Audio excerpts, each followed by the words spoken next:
Baik, lepas ni apa cerita? Saya rasa macam ada seseorang di sebelah saya. Oh, ada rasa macam vibe someone else dengan kita di studio pada hari ini. Akbar cukup mengenali beliau, ya? Betul.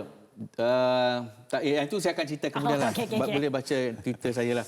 Okey, kita rasa bertuah hari ini kerana bersama dengan kita ialah Timbalan Pengarah, Bahagian Sukan, Co-Kurikulum dan juga Kesenian KPM, iaitu Encik Isnan Mahdi. Assalamualaikum, khabar? Waalaikumsalam, Encik Akbar. Terima Okey, kasih yang cerita kerana kita tu datang. kita cerita kemudian. Yang tu yang tahu je tahu. Okey, baik. Ni kita nak cerita mengenai MSSM. Okey. Sebab yalah, sebelum ni MSSM tu macam tak ramai yang aware. Jadi hari ni sebenarnya MSSM ni sebenarnya sesuatu yang sangat besar. Antara pentas untuk kita mencipta juara, sang juara untuk Malaysia. Jadi mungkin boleh sharekan sikit tak mengenai takvim MSSM untuk tahun 2020. Berapa acara sukan yang akan dianjurkan? Bila? Venue-nya kat mana? Jadi ibu bapa ni tengah fokus nak tahu. Silakan. Okey, terima kasih Encik Akbar. So bagi tahun 2022 ni, Kejohanan Majlis Sukan Sekolah Malaysia akan berlangsung pada cuti penggal 2 ni. Maknanya minggu depan lah? Minggu depan. Okey. So tengah rancak ni. So di negeri-negeri pun tengah persiapan pasukan negeri untuk bertanding pada minggu depan ni. Okey. Dan saya rasa esok pergerakan mereka akan bergerak untuk ke destinasi venue-venue pertandingan di seluruh negara serentak. Wow. So untuk tahun ini Kejohanan Majlis Sukan Sekolah Malaysia ni akan diadakan satu fasa saja.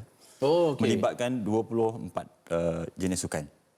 Okey. Okey, tapi bagi fasa yang minggu persekolahan ni hanya 22.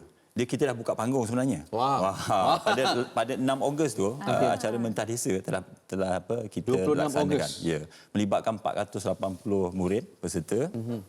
Sambutan amat galakan saya ucapkan tahniahlah kepada negeri Johor yang menjadi johan keseluruhan. Wah, Johor ni hebat. So bakinya 22 dalam cuti penggal kedua ni, dan kita akan tutup pada 20 hingga 24 Kejohanan Olahraga Majlis Sukan Sekolah-Sekolah Malaysia 20 yang hingga akan 24. diadakan di Stadium Nasional Bukit Jalil. Wow. Itu kita penutup lah. Kita buka menentang desa, lepas tu 22 sukan, kita tutup dengan 24. 24 hari bulan tu, 20 hingga 24 tu, selepas Sukma kita sambung MSSM. Sukma Dia pun. betul-betul pada tahun ni agak padat sikit lah. Betul. Kalau kita lihat. Meriah. Memang Macam meriah. grand kan? betul. Sangat-sangat grand. Okey. Encik Isnan, sebenarnya kalau kita lihat kepada tarikh penganjurannya, kenapa majoriti diadakan pada 4 hingga 7 September? Ada reason ke? And apa agaknya sukan yang maybe akan menjadi tumpuan? Kenapa sukan tersebut yang maybe akan diberikan perhatian? Okey, yang ini ramai orang yang bertanya kan. Sebab sebelum ini kebiasaan kita laksanakan dalam 2 fasa. Tetapi kita kena ingat balik apabila kerajaan mengisytiharkan kita nak masuk fasa endemik tu. Betul. Pada bulan Mei. So garis masa pelaksanaan itu agak singkat. Kita ada baki lebih kurang 5-6 bulan. Okey, faham. So jadi kita memikirkan satu kita perlu laksanakan pada cuti sekolah sebab kita memerlukan penginapan di asrama sekolah. Betul. Itu satu. Nombor 2, kita fikirkan tentang kesediaan. Murid-murid kita ni dah 2 tahun tak berlatih secara bersistematik.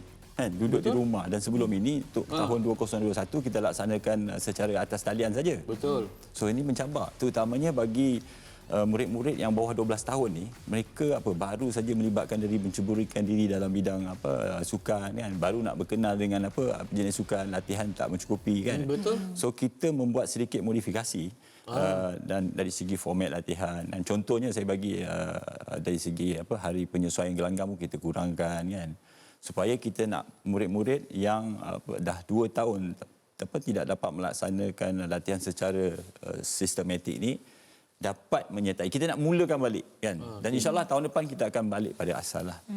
So kat sini kita lihat tahun ni dia ada kelainan sikit. Contohnya saya bagi contoh modifikasi kita lakukan, contohnya rugby. Dulu 10 aside, sekarang buat 7 aside saja. So ada itu sajalah. Itu antara modifikasi yang perlu dilakukanlah. Betul. Disebabkan keadaan 2 tahun. Okey, bila disebut pasal COVID 2 tahun, mereka tak turun ke gelanggang latihan. Contoh pemain rugby, 2 tahun tak pegang bola rugby, 2 tahun tak buat scrum dan sebagainya.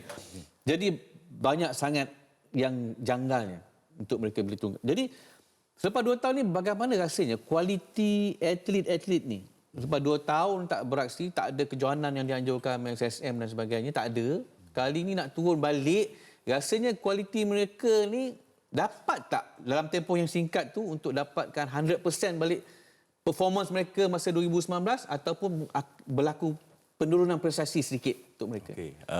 Dapatan yang saya dapat daripada kejohanan di peringkat negeri yang telah berakhir pada minggu lepas, keseluruhannya saya dapat maklumat mereka kalau sekolah menengah tu mereka bersedia. Itu saya cerita tadi kan. Maknanya dia dah terlibat lama lah dalam bidang latihan dan sebagainya kan. Tapi yang bawah yang apa murid-murid bawah 12 tahun ni dia agak suka sikit. Baru Tetapi nak kenal. Sekolah rendah lah. Jadi tak kenal. So dia baru melibatkan diri dan sebagainya, dia dari sisi persiapan tu. Tetapi secara keseluruhannya maklumat yang saya terima daripada beberapa negeri, mereka tengah menunggu-nunggu ni. Dah tak sabar. Dia dah ready dan ada di peringkat negeri pun, contohnya negeri Johor maklumkan kepada saya, ada rekod-rekod telah dipecahkan di peringkat negeri. Maknanya, Rekod MSSM ya, dipecahkan. bukan rekod-rekod di kejohanan negeri. Okey. So maknanya secara keseluruhannya prestasi di peringkat negeri tu untuk menghadapi kejohanan MSSM pada minggu depan ni masih dalam keadaan yang biasalah seperti dulu. Kan kita mengharapkan, kita nantikanlah. So insya-Allah minggu depan ni mereka sekarang ni tengah tak sabar ni menunggu. Betul lah.